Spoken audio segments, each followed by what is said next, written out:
Anthony McKelvy, welcome to Listing with Leaders. You are the co-founder and managing partner of a company called Northern Re or Northern Reinsurance. I think, is your brother a co-partner with you? Is that right? He is. Family business. Welcome to the show. And I'm really interested in learning more about you. And reinsurance is a hot topic these days. So interesting business you're in. Tell us a little bit about your backstory. Sure. Yeah. I actually started in more traditional reinsurance, which to your point, more and more people are hearing about now with everything that's going on in the world. But started my career at a company called Willis Re, which is now known as Gallagher Re. It's the large insurance entity Willis, and it's their reinsurance division. Spent a couple of years there, moved over with a small team to a company called Guy Carpenter, which is Marsh subsidiary. And it's their reinsurance brokerage division. What we were doing there was primarily working with insurance companies as well as underwriting organizations within the insurance industry to find them risk capital, brokering the transactions between those entities, the direct writers, and then reinsurance companies. And that also includes private capital that was entering the reinsurance space at that time, about 10 years ago.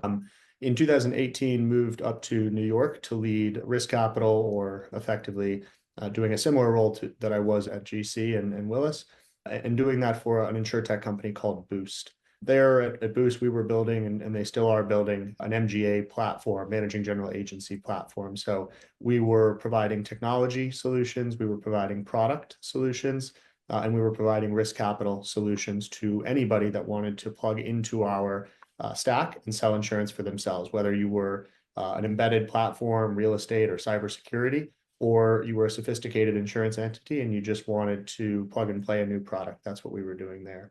Worked there for about 4 years, and then set out with my partner, as you noted, and my brother in August of 22 to start Northern. I'll talk a little bit about the genesis of that. As I mentioned, we had worked together actually while we were at Boost. He was leading product and strategy. I was leading the risk capital side of things, and we were coming up with what we wanted to do next. We kept coming back to reinsurance capacity being a big problem in the marketplace. And as I mentioned, I had quite a bit of experience in that realm, had worked a lot with private capital that wanted to enter the space. And so we set out to essentially build Northern, which is a bridging of that gap between investors and reinsurance as an asset class. The people that invest in reinsurance would be like a hedge funds and private equity people, things like that. That's exactly right. Yeah, hedge funds, private equity, family office as well Mhm. has found it quite interesting. Other opportunistic investment groups. It's a low beta asset class, so obviously the correlation to broader financial markets, it can be quite low, and it's diversified, can generate nice cash flow over time, and it can be quite tax effective as well. So there are a lot of different motivations for it, depending on kind of who you're talking to. There's also varying degrees of knowledge within the sector, right? It's quite neat.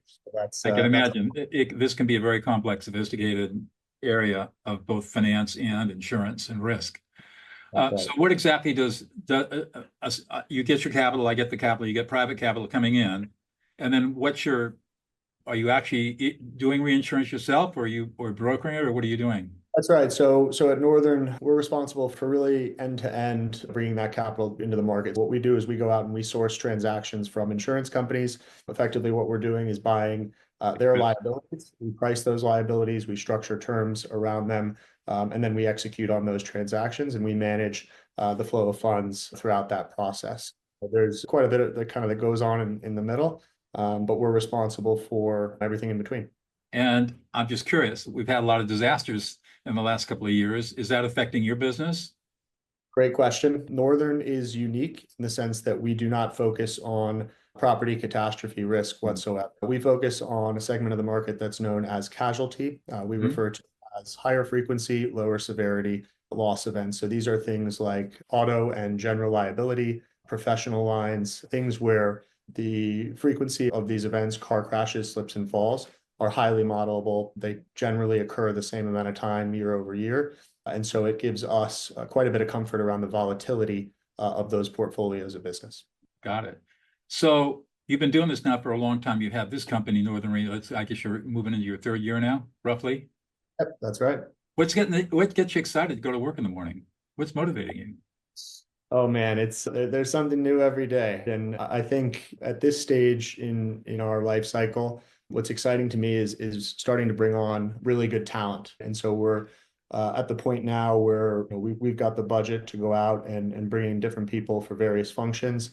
One, it's identifying with my partner and others on our team where we do need that help, right? And then going out and finding that talent. And quite frankly, the fun part is bringing them on board. You can see from sort of day one to day 30, just the lights go off in their head. And these are smart individuals. And so it takes them a bit of time to get going. But when they do, you can really see the lift they have on the business pretty quickly. So that's been an exciting part of our journey, I'd say really the last 6 months, and one I'm looking forward to over the next many years.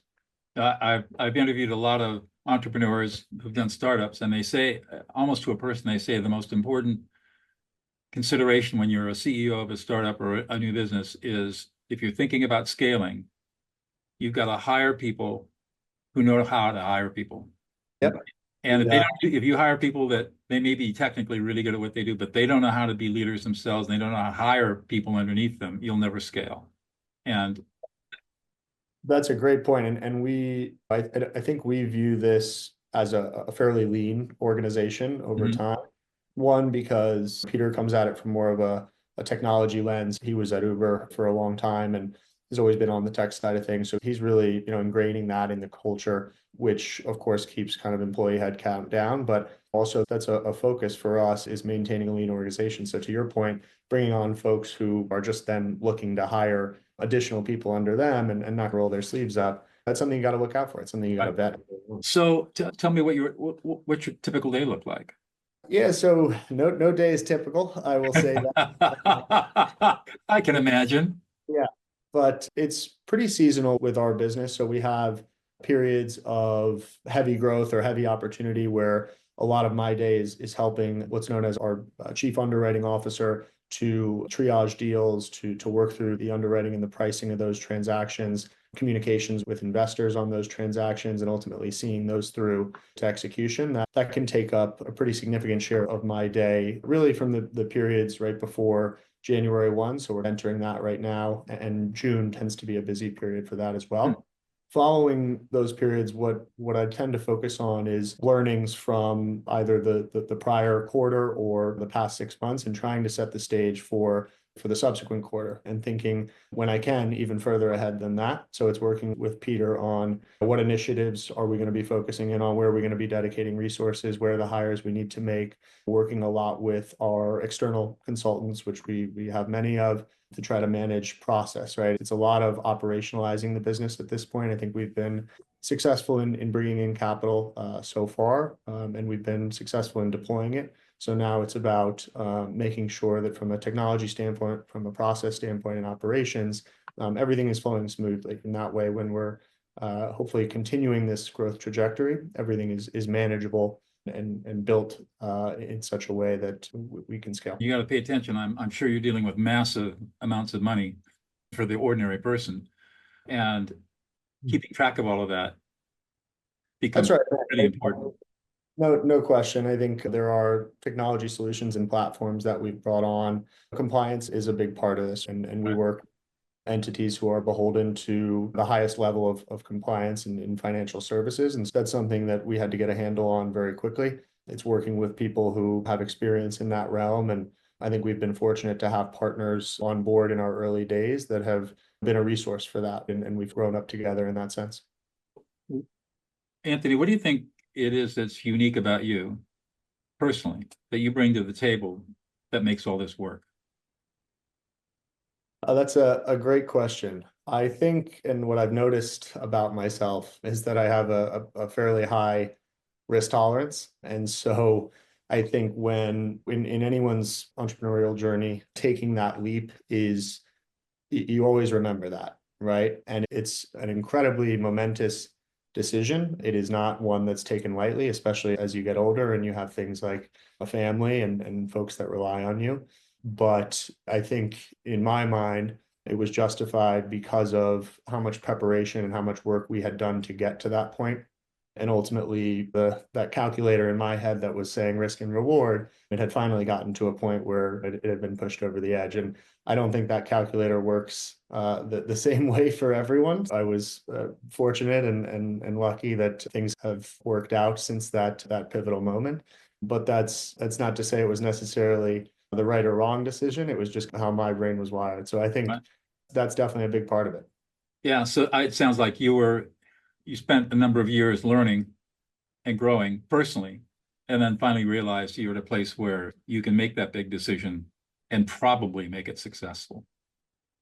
That's right. And Peter and I had spent a lot of nights and weekends working through this concept and working through the diligence of it and making sure that everything ticked and tied, not just from a numbers standpoint, Right. but conceptually and the relationships that we had. And so we'd done a lot of the legwork to get to that point, and not easy, right? To come home from one gig and start working on another.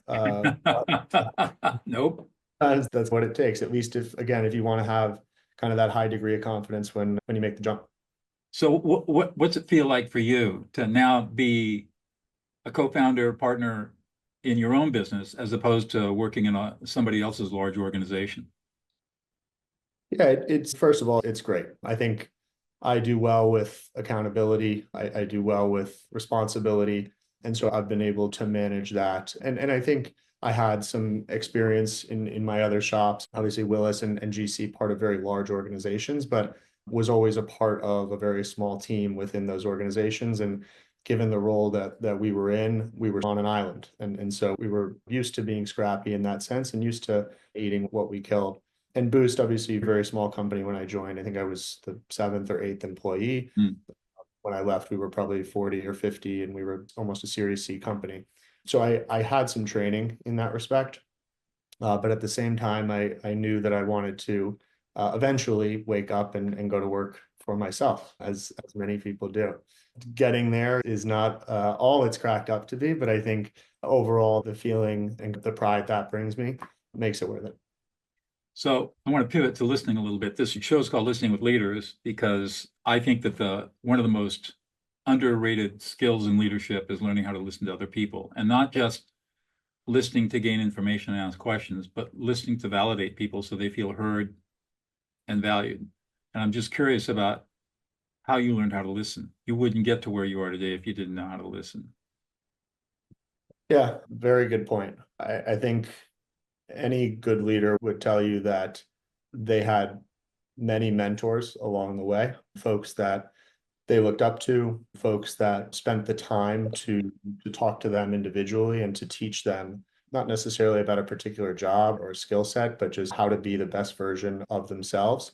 And I definitely think that I was not that was not missed on me. So I had at every step of the way folks in my professional life that I felt were there. And I think personally, I had that as well, not just with my partner and brother Peter, but I have two other brothers as well, older brothers who I look up to and always have looked up to. And the folks that they've become today, I admire them quite a bit. So I was fortunate to have a few that were built into my life, ones that kind of fell into my lap professionally. So I think that's critical. So having good role models is helpful. Have you had opportunities to learn when you weren't listening so well? Hmm. Good question. Yes, I have. I think that there have been times in my career where things have not worked out around me, but not necessarily particular to my function or a business overall, but whether it was a particular project or initiative that failed. And I think that when I look back on those and I remember observing it happening, I think that inaction on my part was a contributing factor to those missteps. And at the time, justified it because it wasn't my function, it wasn't my initiative, it wasn't my Mhm. project. I had my own things to worry about. But when I think back on it now, and especially having the ownership and of the small team today, I would hope that the folks who work for me would pick each other up, even if it wasn't directly in their wheelhouse. If they saw somebody. Yeah. So how do you inculcate that in your team? It's a good question. I was just, so we were onboarding someone this week, and I just got off with him, and I was telling him that the onboarding process to date has really been trial by fire. And We get everyone involved in everything their first few weeks, right? Whether it's their function or not, we want them to learn the ins and outs of the business, and we want them to spend time in each of those functions so that they can see, what it is these other folks do, and hopefully there are in the future ideas and collaborations that can occur between functions that ultimately will be valuable. And we tend to have somewhat regular meetings, and they could be around specific technologies or specific initiatives where we have folks come together and talk freely about that, from finance, from underwriting, from data, from structuring, just to spark conversation, right? And maybe something doesn't come out of it, but in the event that folks can at least see the other perspective and see that other role, I think that's a win. How do you manage differing perspectives or conflicts that people have differing opinions? Yeah, it's a good question. I'm a big believer in a meritocracy of ideas, right? And folks being able to not just share those ideas, but challenge each other on them and hear different perspectives. I think that coming to conclusions on things and not having any degree of, let's call it, animosity or resentment for being potentially on the wrong end of that argument, that's important, right? And I think by fostering a positive culture, by getting to know each other on a deeper level, and all of that is helpful to having those more constructive, sometimes difficult conversations and arguments. And at the end of the day, multiple perspectives will come up with, most of the time, a better outcome than a single perspective. Yeah, absolutely. And I think that's important to encourage diversity of ideas so that you get in your decision-making process, you have as much information as you can possibly gather within the time you have to make the decision, and hopefully go through a decision process that leads to a good outcome. And Exactly. a lot of people don't understand that. A lot of people avoid conflict and they avoid divergence because it can be uncomfortable. Absolutely. And I think with of course, a degree of respect, I think that honesty is an important aspect of that, as well as just getting better and having that layer of constructive criticism. Doing that regularly, I think it's an important part of the evolution as you as a human being and Absolutely. professional sense. So where do you see the company going in the next 10 years? Oh, 10. Wow. Yeah, That's a big number. that's a big horizon, but Big that's horizon. Yeah, I think so. Right now, we're focused on bringing in more capital. We're focused on continuing to deploy that capital. I think we see the market opportunity right now to be enormous in our space, and it's growing quite a bit. I think there's a lot of data out there that demonstrates that, which is exciting.